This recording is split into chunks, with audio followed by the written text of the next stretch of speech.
나라와 권능과 영광이 영원히 아버지의 것입니다. 아멘. 할렐루야. 사무엘 하 16장 1절에서 14절까지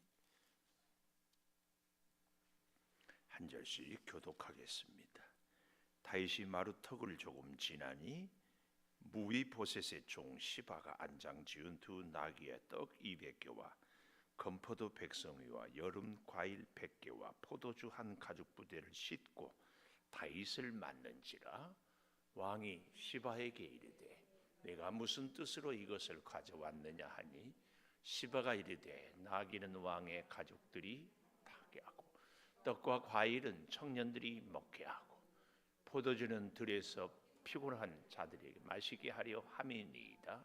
왕이 이르되 내 주인의 아들이 어디 있느냐 하니 시바가 왕께 아뢰되 예루살렘에 있는데 그가 말하기를 이스라엘 족속이 오늘 내 아버지의 나라를 내게 돌리리라 하나이다 하는지라. 왕이 시바에게 이르되 무비보셋에게 있는 것이 다 내 것이니라 하니라. 시바가 이르되 내가 잘하였네. 내 주 왕이여 내가 왕 앞에서 은혜를 입게 하옵소서 하니라. 다윗 왕이 바울임의 이름에 거기서 사울의 친족 한 사람이 나오니 게라의 아들이요 이름은 시므이라. 그가 나오면서 계속하여 저주하고 또 다윗과 다윗 왕의 모든 신하들을 향하여 돌을 던지니 그때의 모든 백성과 용사들은 다 왕의 좌우에 있었더라. 시므이가 저주하는 가운데 이와 같이 말하니라. 피를 흘린 자여 사악한 자여 가거라 가거라. 사울의 족속의 모든 피를 여호와께서 내게로 돌리셨도다. 그를 이어서 내가 왕이 되었으니 여호와께서 나라를 내 아들 압살롬의 손에 넘기셨도다. 보라 너는 피를 흘린 자이므로 화를 자초하였느니라 하는지라. 스루야의 아들 아비새가 왕께 여짜오되 이 죽은 개가 어찌 내 주 왕을 저주하리이까. 청하건대 내가 건너가서 그의 머리를 베게 하소서 하니 왕이 이르되 스루야의 아들들아 내가 너희와 무슨 상관이 있느냐. 그가 저주하는 것은 여호와께서 그에게 다윗을 저주하라 하심이니 내가 어찌 그리하였느냐 할 자가 누구겠느냐 하고 또 다윗이 아비새와 모든 신하들에게 이르되 내 몸에서 난 아들도 내 생명을 해하려 하거든 하물며 이 베냐민 사람이랴. 여호와께서 그에게 명령하신 것이니 그가 저주하게 버려두라. 혹시 여호와께서 나의 원통함을 감찰하시리니 오늘 그 저주 때문에 여호와께서 손으로 내게 갚아 주시리라 하고 다윗과 그의 추종자들이 길을 갈 때에 시므이는 산비탈로 따라가면서 저주하고 그를 향하여 돌을 던지며 먼지를 날리더라. 왕과 그와 함께 있는 백성들이 다 피곤하여 한 곳에 이르러 거기서 쉬니라. 아멘. 이렇게 서로 격려하러 가니까 같이 저쪽 보고 있다고 섭섭해하는데 안 보고 있으면 조금 기다렸다가 이렇게 해주면 됩니다. 아시겠죠? 오늘 또 수요 예배를 드리는 은송아 너는 하나님의 보석이다 보석이다. 변함없이 수요 예배를 드리는 집사 하나님의 보석입니다 보석입니다. 이 모든 것이 주님의 은혜입니다. 아멘 아멘. 저주 때문에 손으로 이렇게 말씀을 잡아봅니다. 12절에 혹시 여호와께서 나의 원통함을 감찰하시리니 오늘 그 저주 때문에 여호와께서 손으로 내게 갚아주시리라. 저주 때문에 손으로. 그런데 이 12절을 오해를 안 했으면 좋겠어요. 저주를 받았기 때문에 손으로 갚아주신다 이게 아니고 하나님이 하나님의 섭리와 하나님이 하나님의 사랑과 하나님이 하나님의 역사로 우리를 손으로 보살펴 주시는 것입니다. 이렇게 우리가 본문을 볼 때마다 갔다 가면 누구 때문에 사람 때문에 이런 원인을 자꾸 우리는 인간적인 방법 인간적인 수단에서 찾고 싶어하고 그래서 하는데 하나님의 절대 주권인 것을 꼭 기억하십시오. 그래서 우리가 기도하면 응답이 된다, 이 말씀도 하나님께서 이미 응답하시려고 준비를 다 하고 계신데 그 하나님의 뜻에 맞춰서 우리가 기도할 때 응답이 되는 것입니다. 그래서 하나님의 역사의 주체는 항상 하나님, 하나님, 하나님, 이 사실을 꼭 기억해야 됩니다. 절대 이 사실을. 그래서 저주 때문에 선이다, 이 말은 하나님은 항상 우리를 고난을 하나님을 의지하고 하나님께서 징계를 통하여서 다시 하나님의 선한 길로 회복하기 위해서 다 계획하고 예비하고 이끄시고 있다. 그래서 오늘 우리가 고난을 당하지만 이미 하나님은 이 일을 통하여서 우리를 다시 선한 길로 이끄시기 위하여서 다 준비해 놓고 있다. 그래서 우리는 다 준비하신 하나님 앞에서 하나님의 뜻을 따라 순종하고 말씀을 붙잡고 하나님의 경륜을 이끄시는 것, 따르는 것, 이것을 꼭 기억해야 한다, 이 사실입니다. 자, 그래서요, 이 16장은 다윗과 시바, 무비보셋, 요나단의 아들, 장애인이었던 무비보셋의 아들, 종 시바와 또 다윗과 시므이, 또 아히멜렉이라는 이 천하의 16장 23절에 아히도벨이 베푸는 계략은 사람이 하나님께 물어서 받은 말씀과 같은 것이라. 이 탁월한 아히도벨의 이 계략, 이 세 가지를 얘기하는데 이 세 가지 것의 공통 분모는 하나님께서 시바를 통해서 시므이를 통해서 아히멜렉을 통하여서 다윗을 깨닫게 하고 징계로 돌이키기 위하는 하나님의 큰 섭리를 이 세 사건을 통하여서 보여준다 하는 것입니다. 그래서 저는 오늘 첫째로, 오늘은 14절까지만 보는데요, 4절에 보니까 이런 말씀이 나와요. 왕이 시바에게 이르되 무비보셋에게 있는 것이 다 내 것이니라. 오늘 첫째, 다 내 것이니라.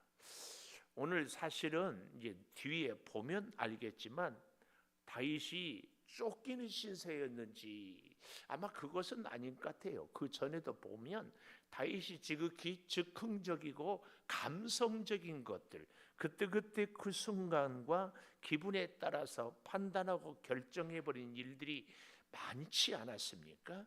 오늘도 또 그러고 있는 것을 봅니다. 그래서요, 우리는 다윗같이 위대한 왕, 하나님의 마음에 합한 사람, 그래서 흠이 없고 온전한 것 같은데 성경을 찬찬히 들여다보면 다윗도 여전히 실수, 그리고 지극히 충동적이고 감정적이고, 돌아서면은 그거 아닌 것을 알 수 있는데 금방 그렇게 결정을 해버리고 마는 것을 봅니다.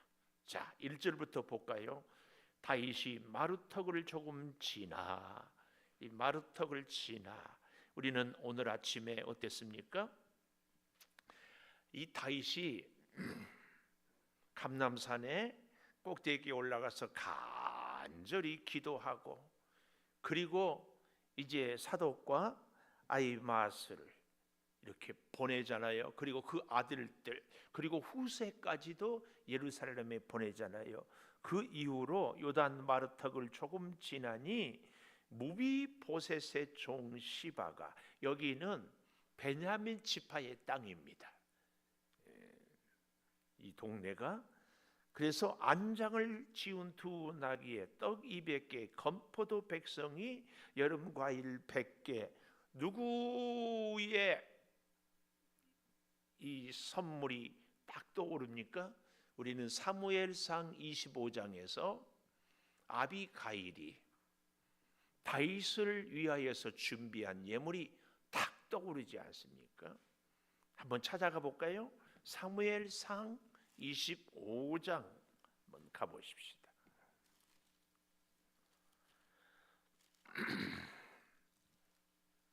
사무엘상 25장에 가보면 18절 아비가일이 급히 떡 200덩이, 포도주 2가죽부대, 또 잡아서 요리한 양 5마리, 볶음곡식 5새와 건포도 100송이, 무화과 뭉치 200개를 가져다가 나귀들에게 싣고 앞서 가라 하고 다윗을 만났습니다. 만약에 이 아비가일이 이렇게 지혜롭게 하지 않았으면 나발이라는 사람의 집이 완전히 몰살을 당할 뻔했는데, 이렇게 아비가일이 참 지혜롭게 해서 그 죽음을 면하게 된 그 모습입니다. 오늘 그 모습과 함께 16장 다시 오면은 시바, 이름이 참 그러죠. 시바 갔다가 하면 우리 흔히 막 욕할 때 그러죠. 손 아니고 손 그랬으면 좋겠. 발. 두 나귀 200개 여름 과일을 다윗을 만는지라. 여기 2절에 왕이 시바에게 이르되 내가 무슨 뜻으로 이것을 가져왔느냐, 이 의미는요 이런 의미가 있습니다. 너의 주인 무비보셋은 어디 있느냐. 시바는 종이거든요.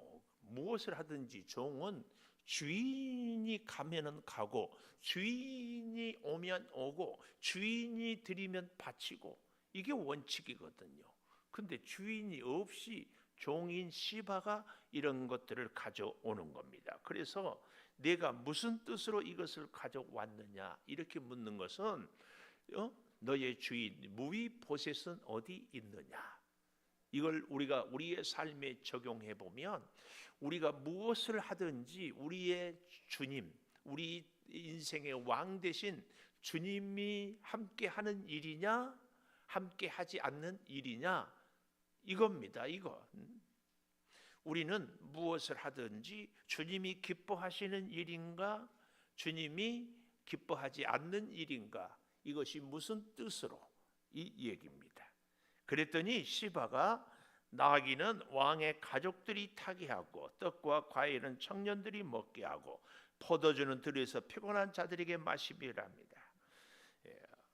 이것을 묻는 것은 아니었잖아요. 그래서 이제 다윗이 좀 더 직접적으로 묻습니다. 왕이 이르되 내 주인의 아들이 어디 있느냐, 이 얘기입니다. 무비보셋이 어디 있느냐, 이제서 좀 더 직설적으로 묻는 거죠. 그때 이제 시바가 왕께 아뢰되 예루살렘에 있는데 그가 말하기를, 여기서 그는 누구예요? 시바의 주인 무비보셋이 말하기를 이스라엘 족속이 오늘 내 아버지의 나라를 내게 돌리리라 하나이다 하는지라. 사울 왕의 그 베냐민 지파의 왕권을 내게 무비보셋에게 돌린지다. 이 얘기를 듣고 앞뒤 시시비비를 가려보고 확인도 진실도 검증도 절차도 거치지 않고 다윗이 그 자리에서 즉시 왕이 시바에게 이르되 무비보셋에게 있는 것이 다 내 것이니라. 이것이 시바에게 다윗이 속은 결과입니다. 그래서 여러분, 우리가 이 다윗의 모습을 보면서 저도 특히 저같이 다혈질인 사람들이 이 순간적인 감정에 넘어지기가 참 쉽습니다. 그래서 우리는 기도할 때마다 하나님 분별력을 주십시오, 이 기도를 그렇게 해야 된다고 말씀드리지 않았어요? 사람은요 너나 할 것 없이 두 눈 뜨고 눈 떠 쳐다보면서 거짓말을 할 수 있어요. 속일 수 있어요. 우리는 빤히 눈 쳐다보고 속임을 당할 수 있어요. 기억해야 됩니다. 오늘 내 것이니라. 시바가 그러니까 뭐라고 합니까? 내가 절하나이다, 감사합니다, 왕의 앞에서 은혜를 입게 하옵소서. 감정적이고 지극히 즉흥적인 다윗. 19장 24절 가볼까요? 19장 24절.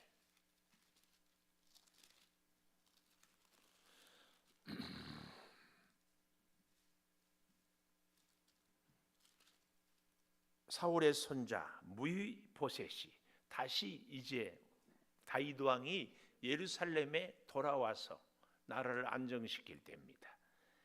그는 왕이 떠난 날부터 평안히 돌아오는 날까지 그의 팔을 맵시내지 아니하며 그의 수염을 깎지 아니하며 옷을 빨지 아니하였더라.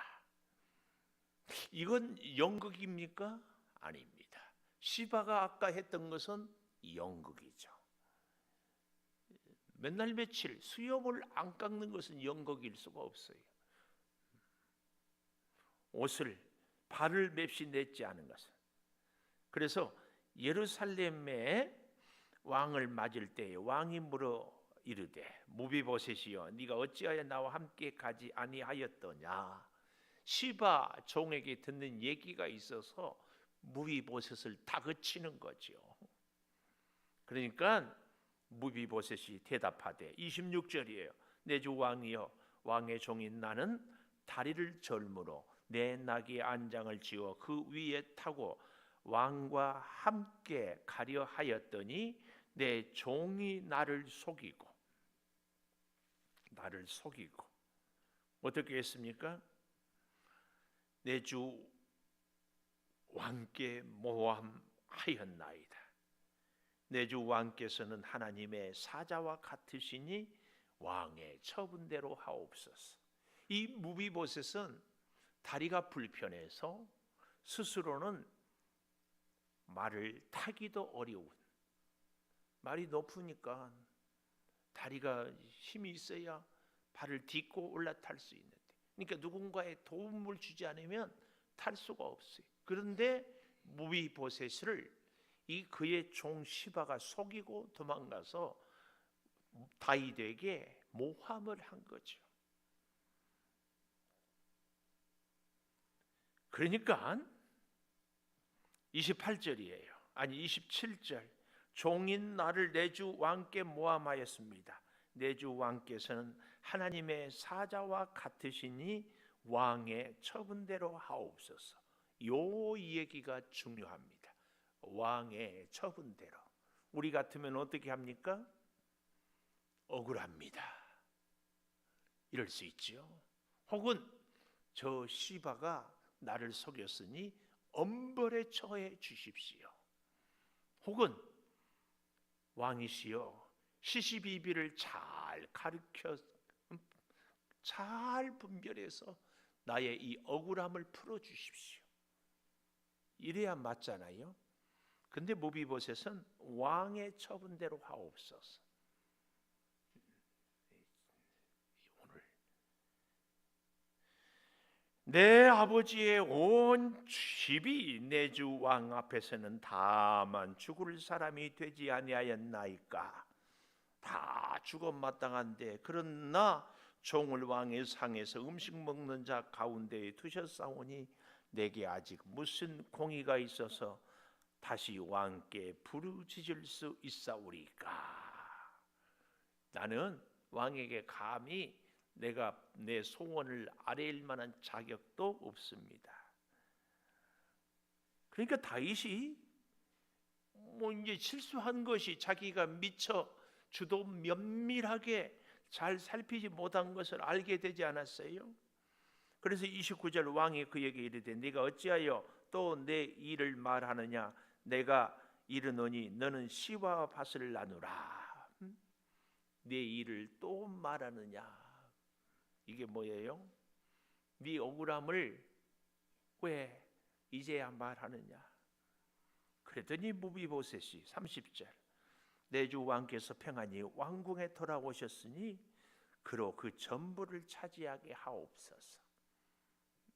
무비보셋은 다윗 왕이 무사히 돌아왔으니까 자기는 옛날같이 지내지 않아도 다시 억울함을 풀어주지 않아도 왕이 평안히 돌아온 것으로 나는 아무것도 차지하지 않아도 좋습니다. 이렇게 이야기를 하는 겁니다. 누가 진실인 것 같아요? 시바 종이 아니라 무비보셋이. 시바는 9장 10절 한번 볼까요? 9장 10절. 9장 10절에 가보면 너와 네 아들들과 네 종들은 그를 위하여 땅을 갈고, 지금 다윗 왕이 시바에게 하는 얘기예요. 네 주인의 아들에게 양식을 대주어 먹게 하라.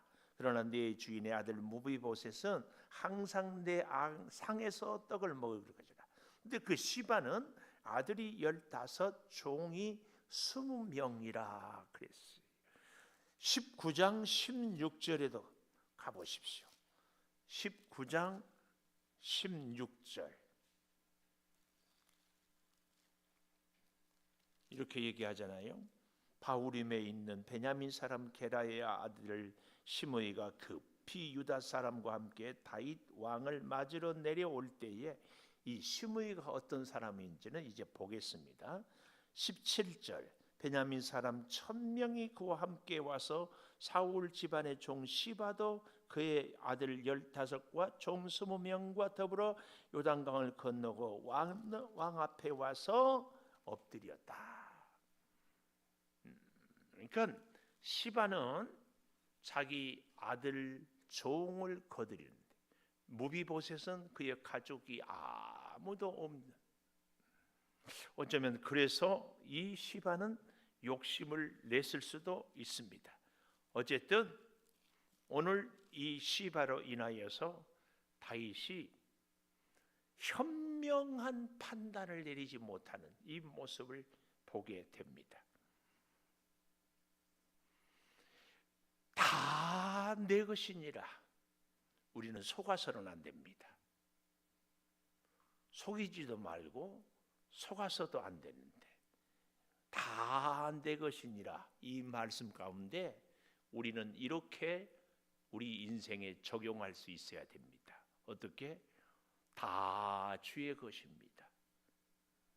이 고백을 할 수 있어야 됩니다.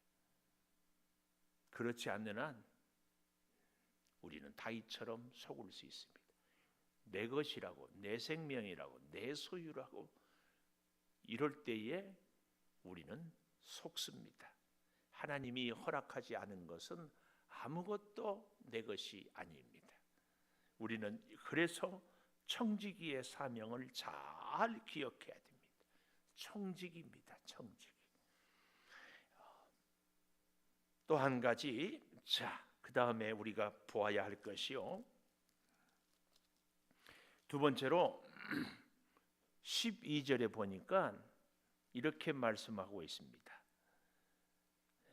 혹시 여호와께서 원통함을 감찰하시리니. 두 번째, 혹시 여호와께서 원통함을 감찰하시리니. 하나님께서 원통함을 감찰해 주셔야 한다. 이 얘기입니다. 이 얘기. 하나님이 원통함을. 자, 보십시다. 5절에 보니까 다윗이 바후림의 이름에, 이 바후림을 이따 좀 보려고 하는데, 우선은 바후림의 이름에 거기서 사울의 친족 한 사람이 나오니 게라의 아들 이름은 시므이라. 시므이 나오지요. 시므이의 인생도 좀 우리가 살펴보겠습니다. 자, 시므이는 계속하여 저주하고, 저주를 한 번 하는 게 아니라 따라가면서 계속해서 다윗을 저주해요. 그리고 다윗 왕의 모든 신하들을 향하여 돌을 던져요. 이 말은 돌을 던져서 사람을 처형할 때 돌 무덤을 쌓았잖아요. 그런 식으로 완전히 정죄하고 죽이는 겁니다. 그런데 문제는 아무도 없는 데서가 아니라 모든 백성과 용사들은 다 왕의 좌우에 있어요.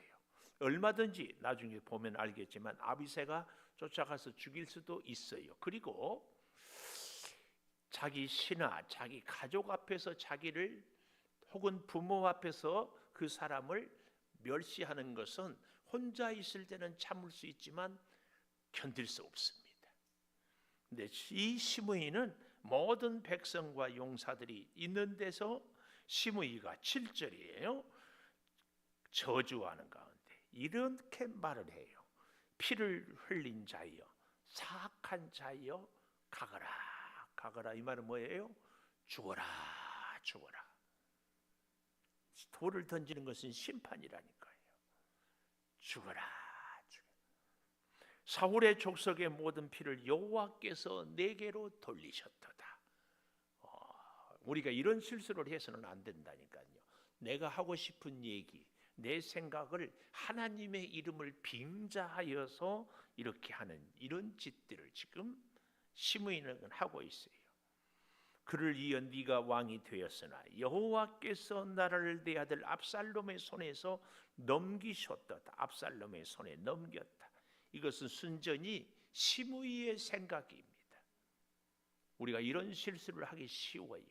내 마음에 안 들면 하나님이 벌을 내린다. 보라, 너는 피를 흘린 자이므로 화를 자초하였느니라 하는지라. 다윗은 한 번도 하나님께 묻지 않고 전쟁을 일으킨 적이 없어요. 물론 여호와께서 압살롬의 손이 넘기셨도다. 이것은 뭐예요? 하나님께서 다윗을 이 밧세바의 사건을 통하여서 징계하는 과정을 지금 겪고 있는 거죠. 그런데 이 시므이는 계속해서 이렇게 얘기를 하고 있습니다.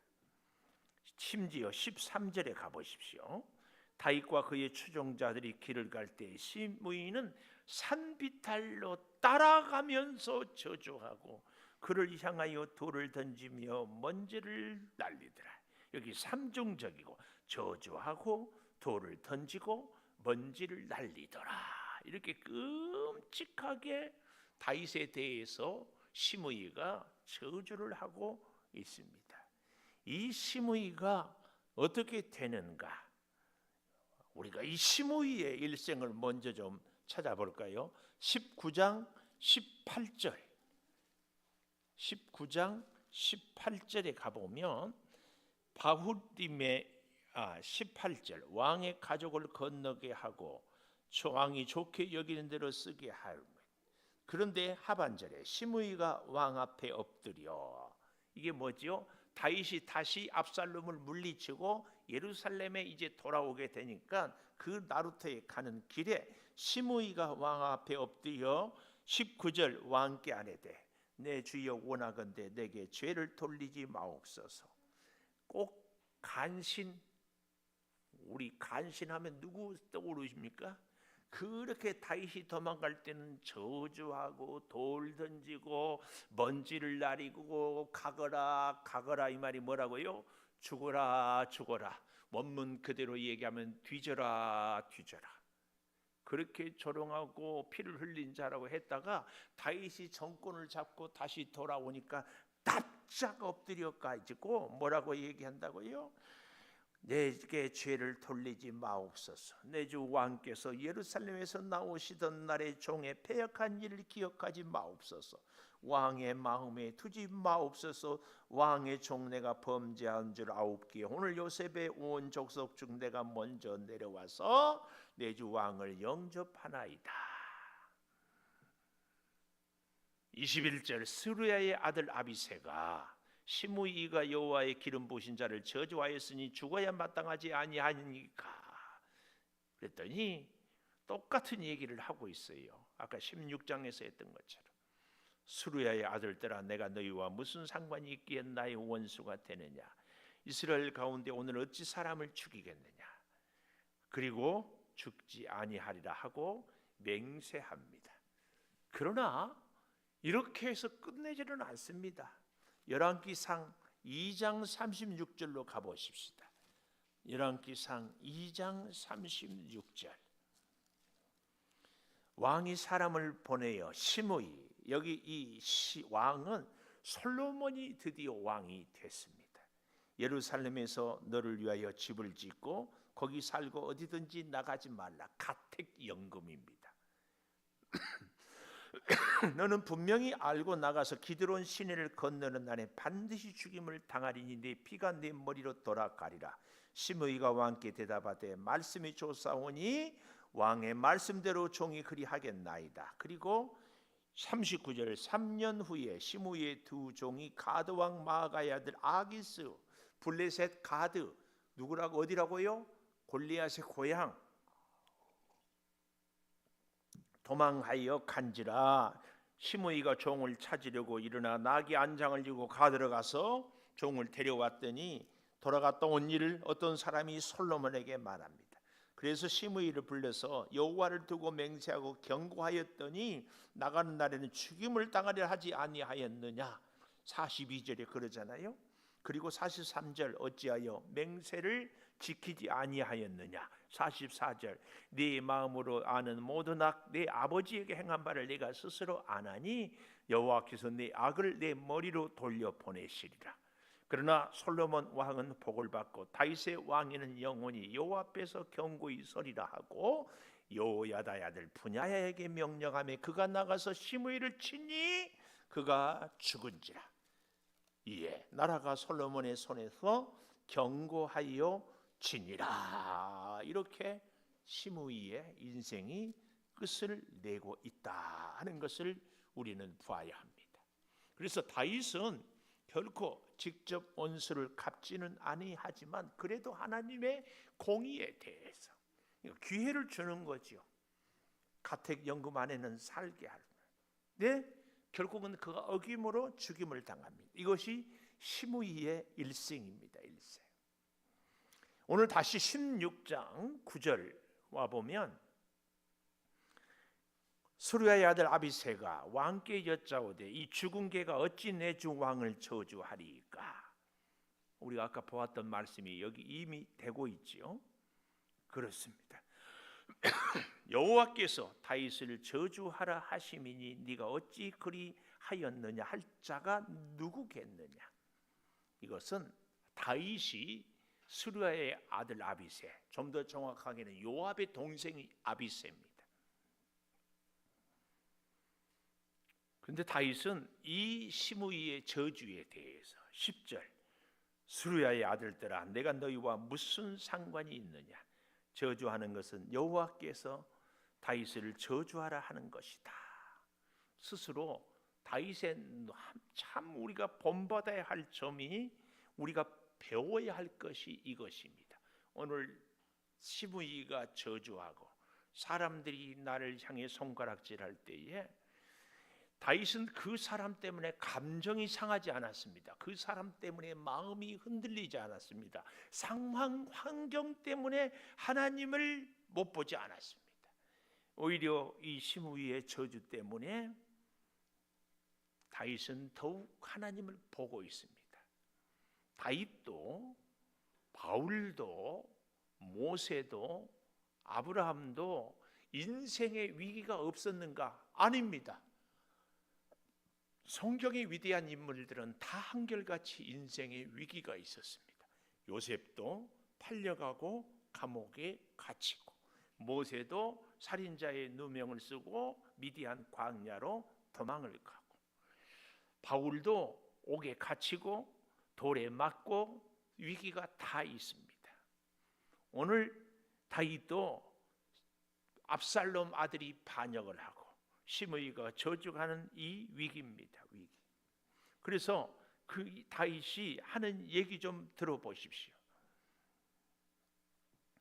11절 아비새와 모든 신하들에게 이르되 내 몸에서 난 아들도 내 생명을 해하려 하거든 하물며 이 베냐민 사람이랴. 여호와께서 그에게 명령하신 것이니 그가 저주하게 버려두라. 계속 이 모든 일에 되어진 주체, 주관은 여호와 이걸 얘기합니다. 아까 시므이는 자기가 하고 싶은 일을, 행동을, 말을 하나님의 이름을 빙자해서 했다면 다윗은 자기의 모든 것들에 대해서 하나님이 자기를 징계하는 것으로 받아들이는 겁니다. 그래서 달라요. 하나님을 거론하는데 시므이가 하는 얘기와 다윗이 하는 얘기를, 하나님 앞에서 다윗은 하나님이 자기를 징계하는 거고 시므이는 자기 한 행동을 하나님의 이름으로 정당화하는 겁니다. 다윗은 하나님 앞에서 자신을 회개하고 하나님의 징계를 고스란히 받아낸다면 시므이는 손가락질하고 저주하면서 하나님의 이름을 거명한다니까요. 그래서 여기 다시 잘 보십시오.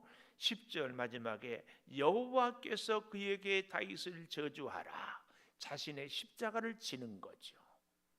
또 12절 여호와께서 나의 원통함을 감찰하시리니, 또 11절 마지막에 여호와께서 그에게 명령하시니 그가 저주하게 버려두라. 내가 오늘 저 사람에게 조롱당하는 것, 저 사람이 하는 것이 아니라 하나님께 나는 지금 징계받는다, 이것입니다. 철저하게 다윗은 정말 극한 상황이고 위기고 방법이 없어요. 지금 이 상황에서는 다시 왕으로 돌아갈 수 있을지 해결책이 보이지 않아요. 그러는 순간에도 환경 때문에 하나님을 못 보지 않습니다. 시므이 때문에 하나님을 못 보지 않아요. 오늘 이것이 우리에게 정말 필요합니다. 사람들이 나를 조롱하고 손가락질하고 상황이 앞뒤가 꽉 막혀 있고 도대체 길이 보이지 않을 때 우리는 하나님을 보아야 됩니다. 그리고 그 모든 사건과 상황을 하나님께서 주관하고 계신다. 그래서 하나님이 해결해 주셔야 해결이 되고, 하나님이 해결해 주시지 않으면 안 되고, 사람들이 환경이 나를 이렇게 저렇게 하는 것이 아니라 내 인생이, 내 모든 일이 하나님의 손에 있다. 다윗은 철저하게 이것을 깨닫습니다. 그래서 시므이도 죽이지 않습니다. 자, 그런데요, 이 모든 일이 다 어디서 되었다고요? 제가 늘 강조하는 것이 시간과 공간, 장소를 얘기하잖아요. 그 장소가 어디입니까? 다시 5절에 가보면 다윗 왕이 바후림의 이름에, 이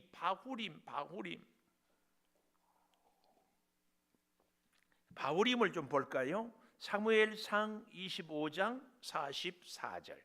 사무엘상 25장 44절 한번 가보십시다.